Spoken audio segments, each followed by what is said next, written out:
Hoops heads, and welcome to another episode of the Last Shot NBA show here on Little Birdie TV, brought to you by our good friends at topsport.com.au. I am your host, Nick Metallinos. Now, we've got a very special show today. We're going to be talking a lot of Knicks and Bulls basketball. You know, I'm a Knicks fan, for those people that don't know, and who better to have on the show to talk these two teams than a good friend of mine. He's the senior writer at Sports Illustrated and soon to be New York Times bestseller, my friend Chris Herring. Chris, how are you today? I'm great, man. I really appreciate that. It's good to see you again after all these months at least, but probably years at this point, honestly. Yeah, definitely. I think it's been at least 2 years. I think the last time we saw each other might have been at the NBA Finals in 2019, the Toronto Golden State series. So it's definitely been a long time. Good to see you. Look, we know you're a busy man. We're actually going to just jump straight into it today. I want to talk a little bit about your book, actually, Blood in the Garden, the flagrant history. Is it the flagrant history of the 1990s New York Knicks? Sorry, I wanted to make sure I had that title right. Coming out early next year. I know you covered the Knicks. You were a beat writer, for those people that don't know, for the New York Knicks. It's certainly when I first met you in 2012, I believe it was, for the New York Times.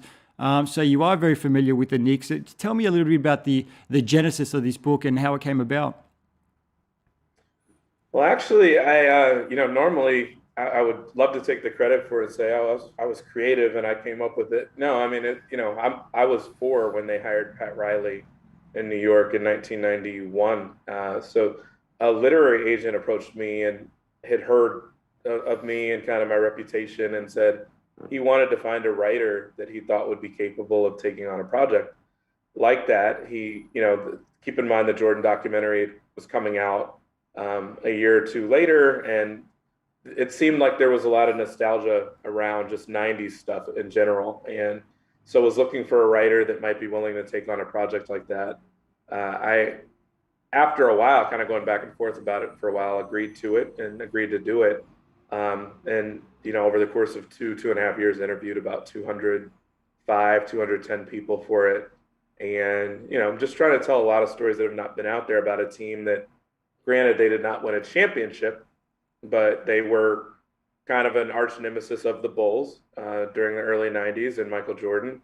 And I think even though they didn't win, were responsible for a lot of the NBA that we see today because they were so physical, and some people would argue dirty, that the league felt it necessary to change a lot of the rules. And so they were a big part of the 90s and why the 90s were the way they were. But also, that doesn't even get into the personalities that they had on those teams between Pat Riley and Anthony Mason and John Starks and obviously Patrick Ewing. But just a really fascinating team. You generally don't write about teams that don't win the whole thing, especially over a 10-year period. But I did think that they were worthy of kind of a more in-depth treatment, even though they didn't win, because they were kind of right there. They were in the picture. They weren't really the central focus, but they were in the picture a lot of the time, along with the Bulls and the Rockets and the OJ chase and a lot of other crazy things that happened in the 90s, Reggie Miller and the Heat and everything else. Yeah, you mentioned about the fact that they didn't win, and it's amazing that this Knicks, or that era of those Knicks teams, is sort of held in such a high regard, and maybe even more so than the championship, Knicks teams of the early 70s, just because of the fact of how hard they played and that gritty defense, and like you said, the blood in the garden, I think, is a very appropriate term for those teams. Yeah, it's funny. I came up with, I had blood on the hardwood when we first introduced the idea, even, that it was announced that I was going to work on it back in 2019. And, I think my book editor, he didn't quite beg me, but he was like, no, we got to change it to something that has a little bit more of just Knicks in the title. If the word Knicks is not going to be in the title, we got to do something that kind of signals that this is specific to the Knicks. So he said, maybe if we do Blood in the Garden, which it is fitting that, I went back and watched a lot of those games.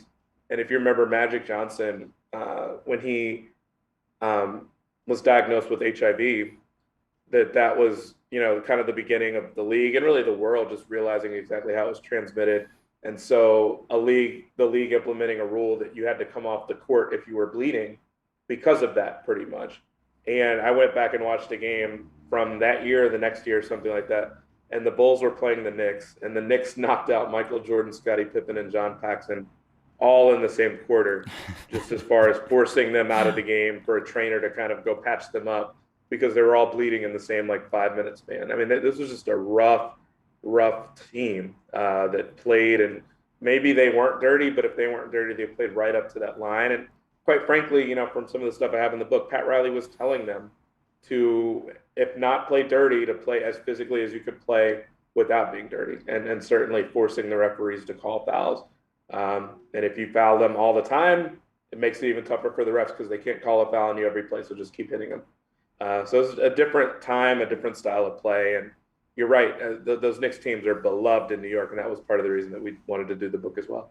You mentioned that you were very young when Pat Riley first went to the Knicks, in 91. When you were writing this book, what was your writing process like? Because I guess you couldn't sort of rely on personal memories. Everything was pretty much done off research and, watching YouTube and games and things of that nature. So what was that writing process like? And what was probably the one thing that, struck out at you most about those 90s Knicks teams? I think the biggest thing is that I couldn't do anything really without really exhausting every effort to get everybody. And so, Nick, from having worked alongside me and working next to me during those years, I've always really been interested in statistics to try to tell stories a little bit. This book is not heavy on those because it's one thing to write a story that's kind of heavily based on statistics. It's another to write a whole book, 300 pages that would operate that way. Yeah. So I didn't go that route with this. To me, the most important thing for this book was the interviews, because I wasn't around to see it for myself. And even if I was, people want to hear from those players, from those coaches, from in my opinion, people that had connections to those teams. And, in my opinion, also people that, everybody thinks about Patrick Ewing, John Starks, Pat Riley, Jeff Van Gundy. Certainly those guys matter. They're important.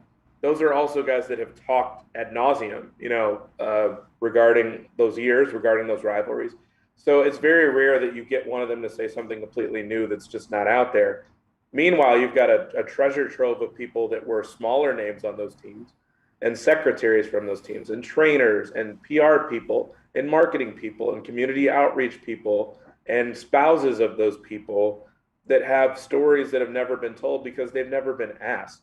So I spent months, frankly, a year and a half, talking to people in every corner of these folks' lives. Anthony Mason passed away in 2015. So yeah. I made it an effort to, I obviously can't speak to him, but that doesn't mean I don't want to tell his story. And he certainly kind of has a notorious background, the way he's talked about in the media.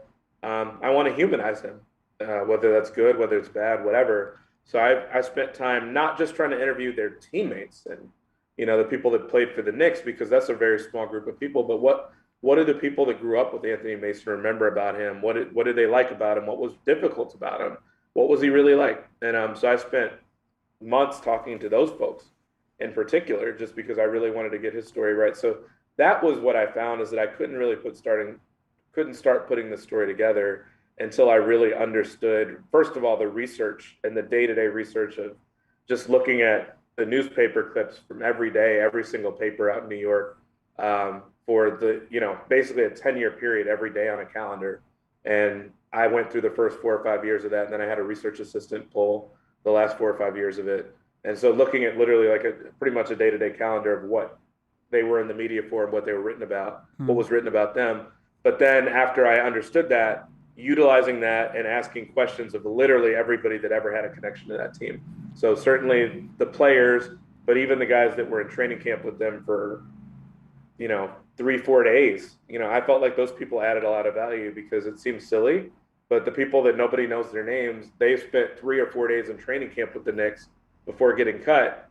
On the one hand, they might not know much, but on the other, anything that happened to them during that time, they remember it so vividly because it was only 3 days. Whereas Patrick Ewing has to remember 15 years and every interaction that he had with all these people, people that were with the Knicks for 3 days remember everything about what Patrick Ewing said to them in those 3 days. So it's really, it seems counterintuitive, but I got so much information from people that were even around the team for a week, 2 weeks, 2 months. Secretaries that remember Jeff Van Gundy babysitting their children when they got swamped with work before Jeff was a big name coach.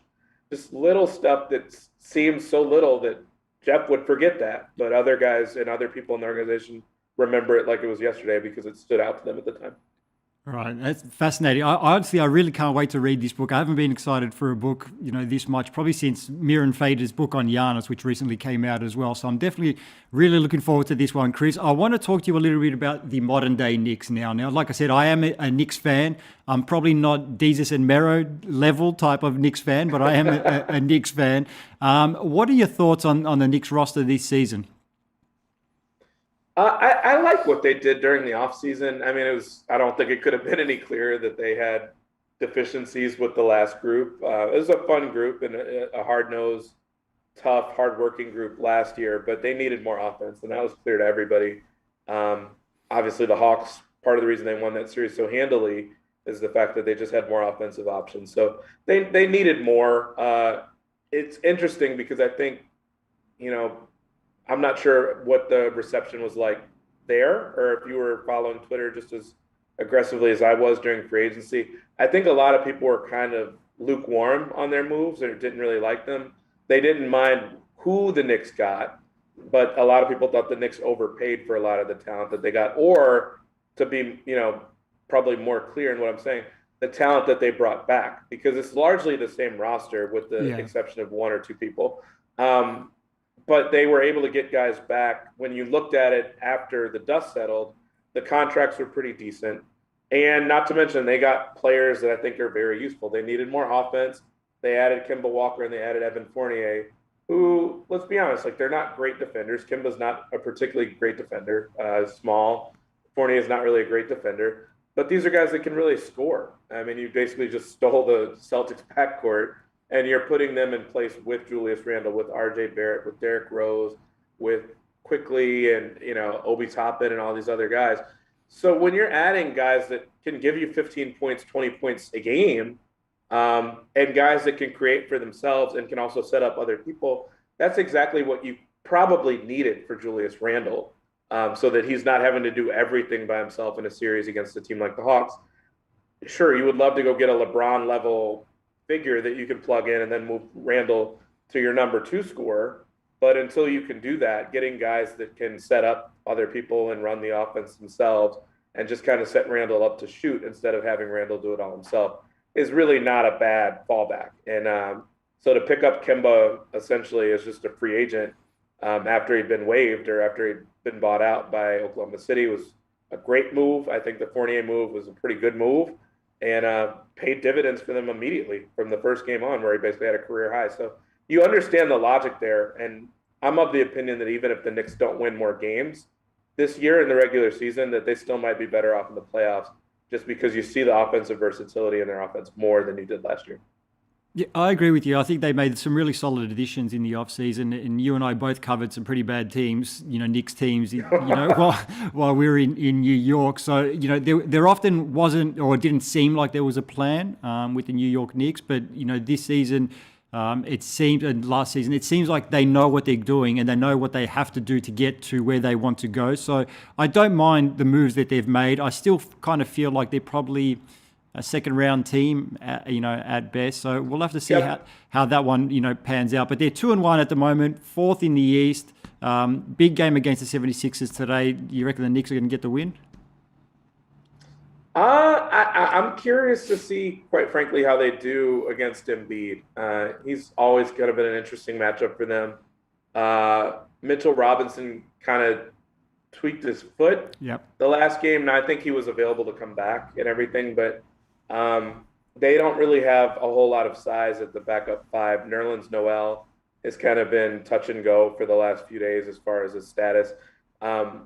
And even if they had him, Nerlens is a lot smaller than someone like Embiid. So I'm curious. I don't know how that will play. It'll be a good matchup for them, a good test for them. It'll be a good test for Philly, quite frankly, as well. But I'm really looking forward to. I mean, it's looking ahead a little bit. I really am interested to see the Knicks play the Bulls. Yeah, I'm sure we'll get to them in just a second, but the Bulls have been undefeated. I had no clue. I live in Chicago and had no clue. They'd gone 25 years since the last time they'd started 4-0, and I wrote a long story about them, kind of a long magazine story about them last week. I thought that they would be good this year. So it's not that impressive to beat the Pistons and New Orleans without Zion Williamson and to beat them and the Raptors without Pascal Siakam. It's not that impressive on its own, but they do look different, the Bulls. And so, it'll be interesting. The Knicks very easily could have been undefeated, probably should be. They should have beaten Orlando the other night. But they definitely should have beaten Orlando. The last time we watched a Knicks Bulls game matter, I guess we've had some moments where it's mattered, but it's just rare to see them in that conversation for teams that are kind of overachieving. So it'll be fascinating to see that. But the Philly game should be good as well. You're right. No, absolutely, and I'm glad that you said that about the Bulls. They had a good win against Toronto yesterday. They were up big. Toronto came back, but Chicago held on for the win. They're the only undefeated team in the East, and I think Golden State's the only other undefeated team in the league. So the Bulls are another team like the Knicks where they've had a few years of some pretty poor decisions made by the front office and trades and things like that, but I like the moves that they made in the offseason, like, bringing in guys like DeRozan and Alex Caruso and Lonzo Ball, and they finally look like they're for real again. Yeah, it's weird to me. I understand that. I probably think about the game a little bit differently and pay more attention to the numbers than some people do. I obviously watch a lot of the games and watch a lot of stuff just, on film and everything too. But it's interesting because I can't remember the last time a team like this that got, in my opinion, so much better from what they were last year. I can't remember the last time that I saw a lot of the people that I'm generally in agreement with because we kind of view the game the same way. I can't remember the last time that people were so lukewarm or kind of cold on a set of moves like this. Like the Bulls had nothing around Zach LaVine last year as far as offense was concerned. They added Lonzo Ball, and you got a legitimate point guard in there. They had Tomas Satoransky last year. They add him. They had DeMar DeRozan, and they didn't have. I said this the other day, and I was being somewhat serious. Thad Young might have been, like, all things considered, like maybe their second best player up until the trade deadline last year when they added Nikola Vucevic. So I mean, they had some offense by the end of the year, but they have Vucevic, they have DeRozan, they've got Caruso off the bench, they've got some really young defenders that look really scrappy. They added basically in the last year now, they've added two legitimate all-stars, and they have Lonzo Ball and Alex Caruso on top of it. Like, I'm not sure why anyone would think that they wouldn't improve or at least play themselves into the playoffs. It's still early; they haven't really beaten anybody yet. But people are like surprised by it, and it makes me wonder. I've thought this for a while. I think DeRozan, he's not really everybody's cup of tea, but he's very clearly a good player and very clearly a good scorer and a very good one-on-one scorer, maybe one of the best in the game. So it's a little bit surprising to me that people were so kind of low on them, but I'm not surprised by what I've seen so far. They've been better on defense than I expected, but they haven't really played anybody just yet. So it'll be interesting, but it feels good to. I don't really play favorites or care who wins or loses, but the league does feel different. It has a different energy when the Knicks are good, and it has a different energy when the Bulls are good. And it's very rarely that you've got both of them playing well at the same time over the last 15 years or so. So it's pretty cool to see them both making noise and making the league interesting again. Well, they've got a nice little stretch coming up. They've got the Knicks, Jazz, Celtics, the 76ers for a home and away, and then the Nets. So, we'll see what they're kind of made of over the next, few games. An interesting note, though, I tweeted about this yesterday. I don't know if you saw, this when I tweeted it, but you are a guy that likes stats and appreciates stats. So yesterday, Zach LaVine passed Michael Jordan for fourth all-time in three-pointers made for the franchise. And Zach LaVine's only played 208 games for the Bulls, which just goes to show you how much the game has changed since MJ was playing. Completely different. Yeah, I mean, you look back at Michael's numbers, he had 1 year where I think he shot like above average from three, and I'm nearly certain it was the year they moved the three-point line in. So he he was capable, but I mean, he also was just devastating for mid range and could still kind of pick his spots and get to the basket when he wanted to or get fouled. So it makes sense why he wasn't great at it. It was kind of the one thing on offense that he wasn't great at. But yeah, the game has changed, and you know, credit to Levine as well because he was never a horrible shooter, but he was not a 40% shooter. You know, 3-4 years ago. Obviously, still a young guy, but he's worked on his game a lot, and it really shows. And I mean, I think that will be one of the points of growth for him and for the team. I think he's trying to kind of let other guys get involved. Certainly, DeRozan, another big-time wing scorer. And once they figure that out and iron that out, it'll be interesting too. Just because I feel like whenever you've got three guys that can really score, and they've got 3 20-point per game scorers, basically, there's always that kind of politeness at the beginning of trying to let guys find their way and not trying to jack up too many shots. I think Levine's kind of going through that. So there's reason to think the Bulls will slow down a little bit, certainly when they get better competition. But also, that, you know, at some point, I think that they will take off again just because, you know, these guys will get more comfortable playing together and understand how to play off each other a little bit better. Yeah, certainly. It's part of the ebb and flow of a long NBA season as well. Where do you see the Bulls finishing? I think if they really fire on all cylinders, maybe 4th. I don't think that they'll stay hot like this all season. I think their defense will slow down. And so, you know, I'd be surprised if they finish higher than 4th. I'd be surprised. I'd be so surprised if they miss the playoffs. I would. You know, if Levine gets hurt, then maybe we have that conversation. You know, Vucevic gets hurt, maybe we have that conversation. I don't think they have much depth as far as their bigs are concerned. But if they're healthy the whole season, I'd be so surprised if they finish out of the playoff race, or even if they're a play-in team and don't make it. So I'll say conservatively, I think they'll finish 5th, maybe 5th or 6th, if I had to put money on it. All right, Chris, we know you're a busy man, so we'll let you get going. You've got a lot of things on the go at the moment. Thank you so much for taking the time to speak with us, and just let everyone know that where can they pre-order the book? I really appreciate you, Nick. Thanks so much for having me on.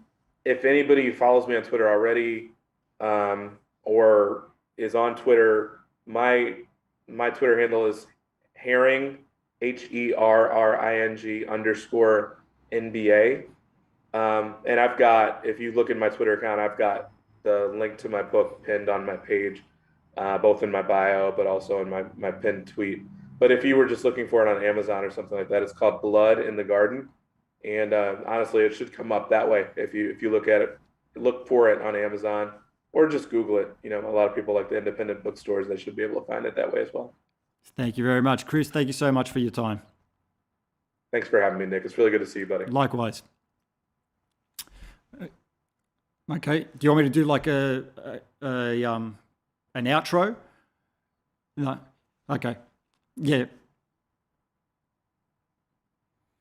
And let's take a look at the odds for today's game. The Philadelphia 76ers paying $2.21. New York Knicks favorite at $1.72. The line is 2 and the total is 217.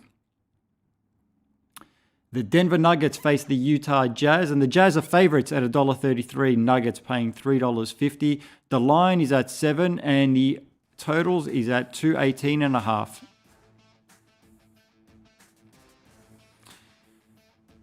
And that's all we've got time for today, guys. Thank you so much for tuning in. Special thanks to our guest, Chris Herring. We'll be back with another episode on Friday morning. In the meantime, please like the video, subscribe to the channel, hit that notification bell. Make sure you stay up to date with all our content.